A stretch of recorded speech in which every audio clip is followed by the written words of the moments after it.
वित्तीय मदद की 9वीं किस्त जारी की।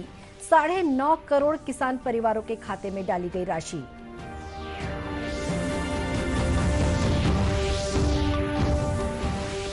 आज राष्ट्र मना रहा है विश्व आदिवासी दिवस। राज्यपाल और मुख्यमंत्री ने दी बधाई।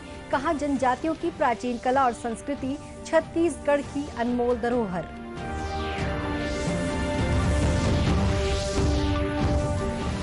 देशव्यापी टीकाकरण अभियान के तहत अब तक 50 करोड़ 86 लाख से ज्यादा कोविड के टीके लगाए जा चुके हैं। छत्तीसगढ़ में कल 9 जिलों में कोरोना संक्रमण के एक भी मामले सामने नहीं आए।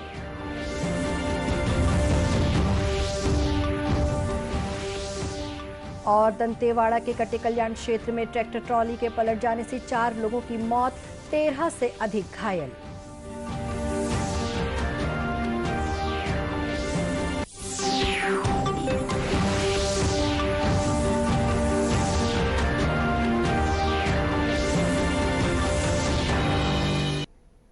नमस्कार, आप देख रहे हैं दूरदर्शन समाचार। मैं हूं शुभ्रा भट्टाचार्य। अब समाचार विस्तार से। प्रधानमंत्री नरेंद्र मोदी ने वीडियो कॉन्फ्रेंस के माध्यम से प्रधानमंत्री किसान सम्मान निधि योजना की अगली किस्त जारी की। 9 करोड़ 50 लाख लाभार्थी किसान परिवारों को 19,000 करोड़ रुपए से अधिक की राशि खाते में डाली गई। प्रधानमंत्री ने कहा कि देश कुछ ही दिनों में आजादी का अमृत महोत्सव मनाने जा रहा है और ये लोगों के लिए ये तय करने का अवसर है कि वे 25 वर्षों में देश को कहां देखना चाहते हैं। श्री मोदी ने कहा कि ये भारत की कृषि को एक दिशा देने का समय है, जो नई चुनौतियों का सामना कर सकता है और नए अवसरों का लाभ उठा सकता है। श्री मोदी ने कहा कि देश की कृषि नीतियों में छोटे किसानों को सर्वोच्च प्राथमिकता दी जा रही है। उन्होंने कहा कि पिछले वर्षों में छोटे किसानों को सुविधा और सुरक्षा प्रदान करने के लिए गंभीर प्रयास किए गए हैं। पीएम किसान सम्मान निधि के तहत अब तक किसानों को 1,60,000 करोड़ रुपए दिए जा चुके हैं। प्रधानमंत्री ने पीएम किसान के लाभार्थियों से बातचीत भी की। इस बार देश अपना 75वां स्वतंत्रता दिवस मनाने जा रहा है। ये महत्वपूर्ण पड़ाव हमारे लिए गौरव का तो है ही, ये नए संकल्पों, नए लक्ष्यों का भी एक बहुत बड़ा अवसर है। इस अवसर पर हमें ये तय करना है कि आने वाले 25 वर्षों में हम भारत को कहां देखना चाहते हैं। देश जब आजादी के 100 वर्ष पूरा करेगा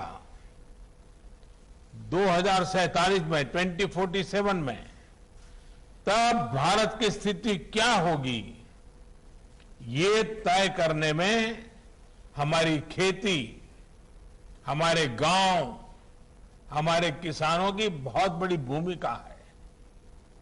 ये समय भारत की कृषि को एक ऐसी दिशा देने का है जो नई चुनौतियों का सामना कर सके और नए अवसरों का भरपूर लाभ उठा सके। गौरतलब है कि प्रधानमंत्री किसान सम्मान निधि योजना के तहत दिसंबर 2018 से सभी पात्र किसान परिवारों को 2-2 हजार रुपए की 3 समान किश्तों में सालाना 6,000 रुपए प्रदान किए जाते हैं। आज विश्व आदिवासी दिवस है। इस मौके पर राज्यपाल अनुसुईया उइके ने देश और प्रदेश के आदिवासी समाज और समस्त नागरिकों को हार्दिक शुभकामनाएं दी हैं। उन्होंने अपने संदेश में कहा है कि छत्तीसगढ़ देश के उन प्रदेशों में शामिल है जहां पर करीब 32% आदिवासी रहते हैं, जो अनेक परंपराओं को संजोए हुए हैं। इनकी संस्कृति और परंपराएं अनूठी हैं। आदिवासी समाज ने प्रकृति में भी देव शक्तियों को अवतरित कर उनके प्रति आदर भाव प्रदर्शित किया है।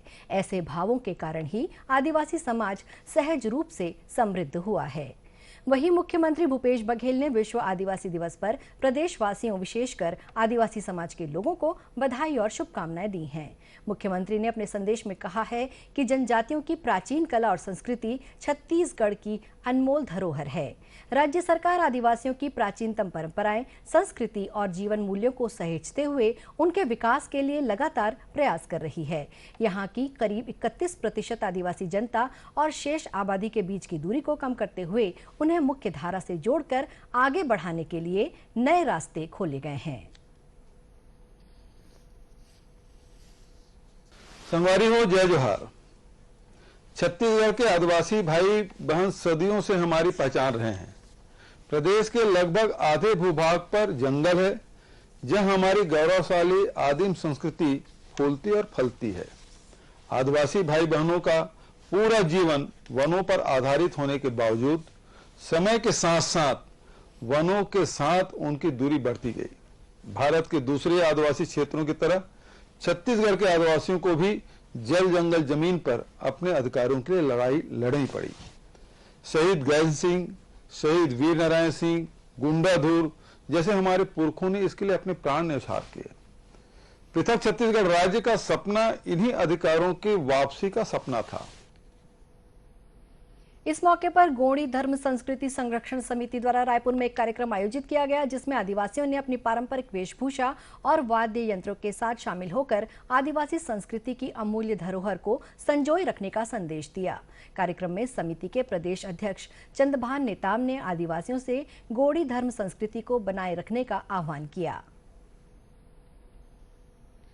विश्व आदिवासी दिवस का उद्देश्य यह है कि हमारे आदिवासी समाज की पतन, शिक्षा, स्वास्थ्य, बेरोजगार, अन्य कारणों से हमारे आदिवासी जनजाति, गोंड जनजाति समाज पीड़ित। इस कारण इसको संरक्षण संवर्धन हेतु यह विश्व आदिवासी दिवस मनाया जाता है।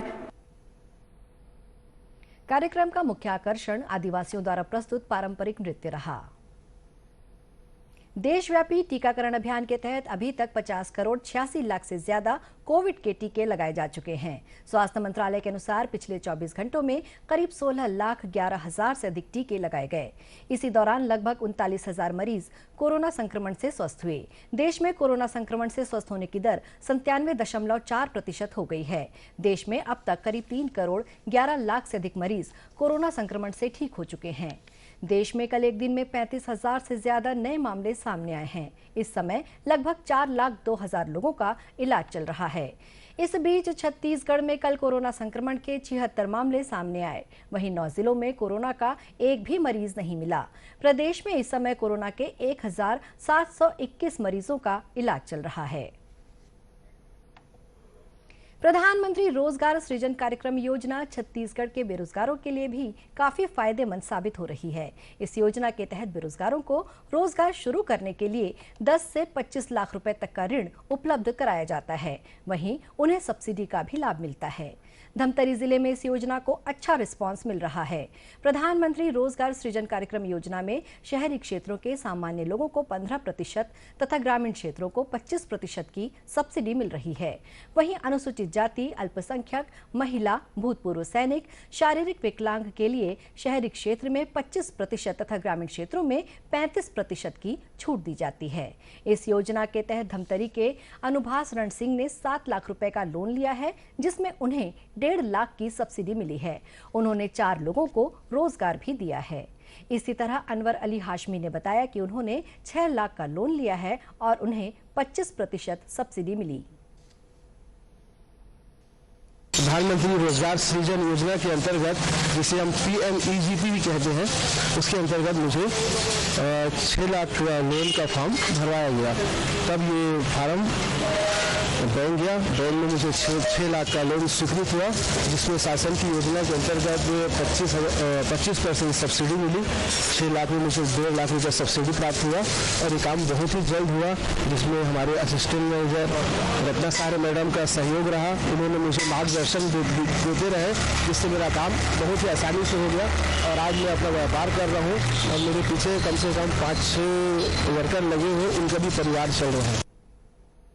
जिला व्यापार और उद्योग केंद्र के महाप्रबंधक सुरेंद्रपुरी गोस्वामी ने बताया कि प्रधानमंत्री रोजगार सृजन कार्यक्रम योजना के अंतर्गत शिक्षित बेरोजगारों को रोजगार मुहैया कराया जा रहा है, ताकि वे अन्य लोगों को भी रोजगार दे सकें। इसमें जो है निर्माण क्षेत्र के लिए अधिकतम जो है बैंकों के माध्यम से 25 लाख रुपए तक का ऋण जो है उपलब्ध कराया जाता है और ठीक जो है इसी प्रकार सेवा क्षेत्र की जो अधिकतम सीमा है वो जो है 10 लाख रुपए ऋण तक की है। इसके अंतर्गत जो हमारे साथी ग्रामीण क्षेत्रों में उद्यम स्थापित करते हैं, उसके अंतर्गत अन्य पिछड़ा वर्ग के साथी, अनुसूचित जाति जनजाति के युवा और जो महिलाएं हैं उनको 35% तक का जो अनुदान है बैंकों के माध्यम से हम उपलब्ध कराते हैं। ठीक इसी प्रकार से सामान्य वर्ग के जो साथी हैं उनका जो है 25% जो है अनुदान उपलब्ध कराया जाता है। शहरी क्षेत्रों में इसका जो अनुपात है 15% और 25% हो जाता है। गौरतलब है कि इस योजना के तहत धमतरी जिले में 26 हितग्राहियों का लक्ष्य दिया गया था। इसकी तुलना में 86 हितग्राहियों को लोन उपलब्ध कराया गया है। बीजापुर जिले में 2 इनामी माओवादियों ने आत्मसमर्पण किया है। इन माओवादियों ने पुलिस अधीक्षक और सीआरपीएफ डीआईजी के समक्ष सरेंडर कर समाज की मुख्यधारा से जुड़ने का संकल्प लिया है। पुलिस अधीक्षक कमलोचन कश्यप ने बताया कि विश्व आदिवासी दिवस पर आज जिले के गंगालूर निवासी नक्सली कमांडर राजू कारम और उसकी पत्नी सुनीता कारम ने आत्मसमर्पण किया है। इन दोनों पर 8-8 लाख रुपए का इनाम घोषित था।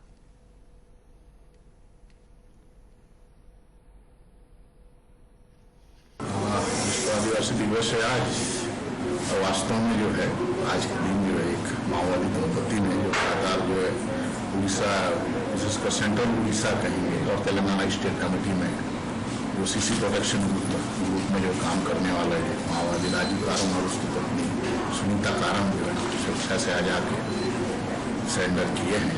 तो वास्तव में जो है काफ़ी अच्छी उपलब्धि है, क्योंकि काफ़ी समय तक जो उड़ीसा स्टेट में काम किए हैं, तो उसके बाद तेलंगाना स्टेट कमेटी में काम किए हैं, और साथ में जो है जो सेंट्रल कमेटी मेंबर हैं उन लोगों के साथ काम किए हैं। तो निश्चित तौर से भी हम लोग लगातार पूछताछ करेंगे तो उससे बहुत सारी जानकारियाँ निकल कर आएगी। पुलिस से मिली जानकारी के अनुसार दोनों माओवादियों पर ओडिशा, तेलंगाना के अलावा बस्तर जिले में भी कई मामले दर्ज हैं। दंतेवाड़ा जिले में आज एक ट्रैक्टर ट्रॉली के पलट जाने से 4 लोगों की मौत हो गई। वहीं 13 से ज्यादा लोग घायल हो गए हैं। मिली जानकारी के अनुसार कटेक कल्याण विकासखंड के करीब 30 लोग ट्रैक्टर में सवार होकर विश्व आदिवासी दिवस कार्यक्रम में शामिल होने के लिए हीरानार जा रहे थे। इसी दौरान तेलम और टेटम गांव के बीच ट्रैक्टर अनियंत्रित होकर तालाब में गिर गया। ट्रॉली के नीचे दबने से 4 लोगों की मौके पर ही मौत हो गई। हादसे के बाद लोगों ने डीआरजी के जवानों को घटना की जानकारी दी। जवानों ने मौके पर पहुंचकर घायलों को रेस्क्यू कर कटेक कल्याण अस्पताल में भर्ती कराया। मृतकों के शवों को पोस्टमार्टम के लिए भेजा गया है। आगामी गणतंत्र दिवस पर दिए जाने वाले पद्म विभूषण, पद्म भूषण और पद्मश्री पुरस्कारों के लिए ऑनलाइन नामांकन और सिफारिशें मांगी गई हैं। पद्म पुरस्कारों के लिए नाम देने की अंतिम तिथि 15 सितंबर है। पद्म पुरस्कारों के लिए नामांकन या सिफारिशें केवल पद्म पुरस्कार पोर्टल padmaAwards.gov.in पर ऑनलाइन भेजी जा सकती हैं। अंत में मुख्य समाचार एक बार फिर। प्रधानमंत्री नरेंद्र मोदी ने पीएम किसान सम्मान निधि योजना के अंतर्गत वित्तीय मदद की 9वीं किस्त जारी की। 9.5 करोड़ किसान परिवारों के खाते में डाली गई राशि।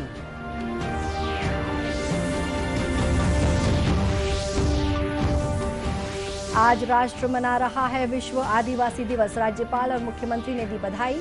कहा, जनजातियों की प्राचीन कला और संस्कृति छत्तीसगढ़ की अनमोल धरोहर।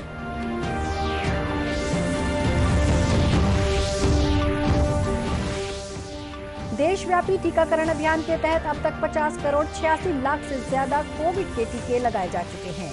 छत्तीसगढ़ में कल 9 जिलों में कोरोना संक्रमण के एक भी मामले सामने नहीं आए।